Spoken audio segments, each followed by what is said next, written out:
Mheshimiwa Nsekela. Nashukuru Mheshimiwa Spika.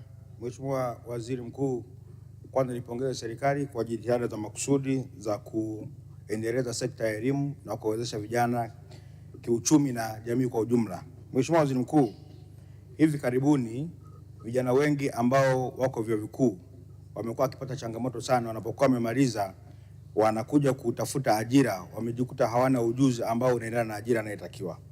Mheshimiwa Waziri Mkuu, swali langu, je, serikali ina mpango gani na mkakati wa kuwezesha taasisi za elimu ya juu kushirikiana na sekta binafsi ili kuwajengea uwezo vijana ambao wako vyuo vikuu na kuandalia mazingira ya kuwapa ujuzi na uzoefu ili wawe tayari kwa ajili ya soko la ajira? Mheshimiwa Waziri Mkuu. Mheshimiwa Spika, namshukuru Mheshimiwa Khalid Sekela kwa swali zuri ambalo ameliuliza. Ni kweli kumekuwepo na hiyo changamoto ya vijana kupata shida ya masuala yanayohusiana na ajira baada ya kuwa wamehitimu. Mheshimiwa Spika, serikali tayari imekwisha kusaini makubaliano ya ushirikiano kati ya serikali, vyuo vikuu pamoja na waajiri, ikiwemo waajiri wa sekta binafsi, kuweza kuangalia namna nzuri ya kuandaa vijana wetu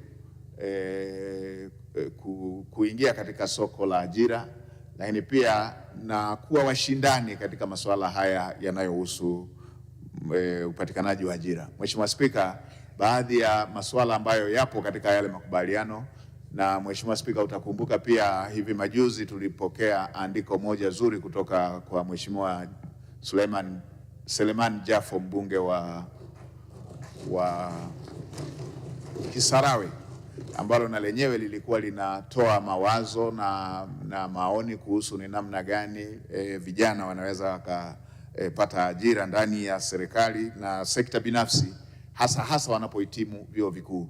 Mheshimiwa Spika, kupitia hilo ambalo nimesema, serikali imeshasaini makubaliano hayo na mawazo haya ambayo waheshimiwa wabunge wametoa, likiwemo ili ambalo Mheshimiwa Khalid Sekela ametoa kupitia swali lake zuri, na mawazo mengine ambayo waheshimiwa wabunge wametoa, ikiwemo lile alilotoa Mheshimiwa Jafo.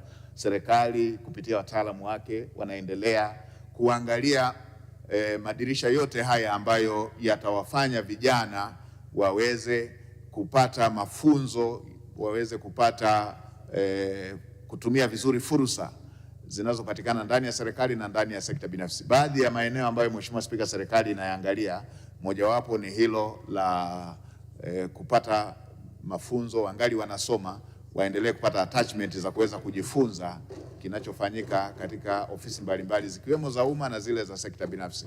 Lakini lingine, Mheshimiwa Spika, kama nilivyosema, serikali inaendelea kufanyia kazi maelekezo ambayo Mheshimiwa Rais aliyatoa ya kuangalia kuwa na dirisha la wahitimu.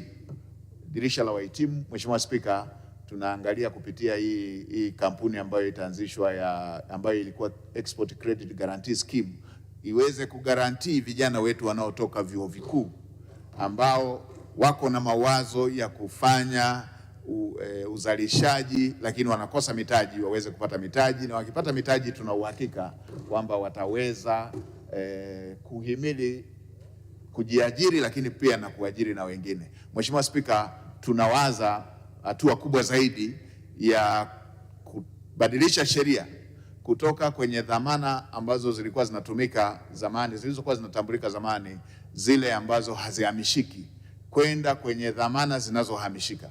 Mheshimiwa Spika, chukulia mfano mmoja mdogo wa mtu ambaye amepeleka kumsomesha mtoto wake kuanzia kindergarten, akaenda primary, akaenda sekondari, akaenda mpaka vyuo na pengine mpaka vyuo vya nje, amemsomesha shule binafsi, gharama kubwa. Mwisho anapomaliza anakuwa na cheti chake na akitambuliki, lakini kipande cha eneo cha hati ya milioni 15 kinaweza kikadhamini mkopo. Cheti cha chuo kilicho gharimu takriban milioni 200 hakiwezi kutambulika na kikatumika kama dhamana. Mheshimiwa Spika, kwenye sheria tunayopendekeza, tunataka vyeti vya shule vikishathibitishwa na TCU viweze kutumika kama dhamana ya kukopa na mhitimu yule aweze kutumia cheti chake kuweza kupata mkopo.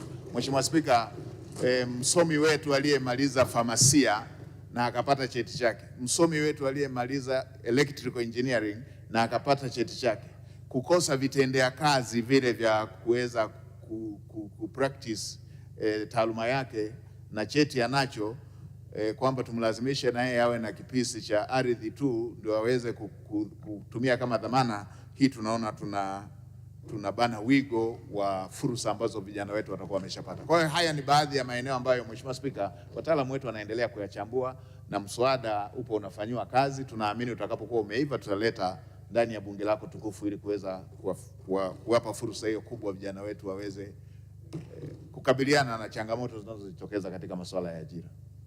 Mheshimiwa Waziri Mkuu, nikushukuru sana kwa majibu sahihi. Kela. Nashukuru Mheshimiwa Spika.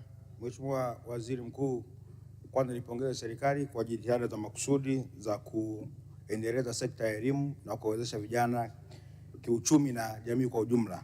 Mheshimiwa Waziri Mkuu, hivi karibuni vijana wengi ambao wako vyuo vikuu wamekuwa wakipata changamoto sana wanapokuwa wamemaliza, wanakuja kutafuta ajira, wamejikuta hawana ujuzi ambao unaendana na ajira inayotakiwa. Mheshimiwa Waziri Mkuu, swali langu, je, serikali ina mpango gani na mkakati kiuchumi kuwezesha taasisi za elimu ya juu kushirikiana na sekta binafsi ili kuwajengea uwezo vijana ambao wako vyuo vikuu na kuandalia mazingira kwa ujuzi na uzoefu ili wawe tayari kutafuta ajira, wamejikuta hawana ujuzi ambao unaendana na ajira inayotakiwa? Mheshimiwa Waziri Mkuu, swali langu, je, serikali ina mpango gani na mkakati wa kuwezesha taasisi za elimu ya juu swali zuri ambalo kushirikiana na sekta binafsi? Ni kweli kumekuwepo na hiyo changamoto vijana ambao wako vyuo vikuu na kuandalia mazingira kwa ujuzi na uzoefu, shida ya masuala yanayohusiana na ajira baada ya kuwa wamehitimu. Mheshimiwa Spika, serikali tayari imekwisha kusaini makubaliano ya ushirikiano kati ya serikali, vyuo vikuu pamoja na waajiri, ikiwemo waajiri wa sekta binafsi, kuweza kuangalia namna nzuri ya kuandaa vijana wetu. Serikali tayari imekwisha kuingia katika soko la ajira, lakini pia na kuwa washindani katika masuala haya yanayohusu upatikanaji wa ajira. Mheshimiwa Spika, baadhi ya masuala ambayo yapo katika yale makubaliano, na Mheshimiwa Spika, utakumbuka pia hivi majuzi tulipokea andiko moja zuri kutoka kwa Mheshimiwa Selemani Jafo, mbunge wa na kuwa washindani katika masuala haya yanayohusu Kisarawe, ambalo na lenyewe lilikuwa linatoa mawazo na maoni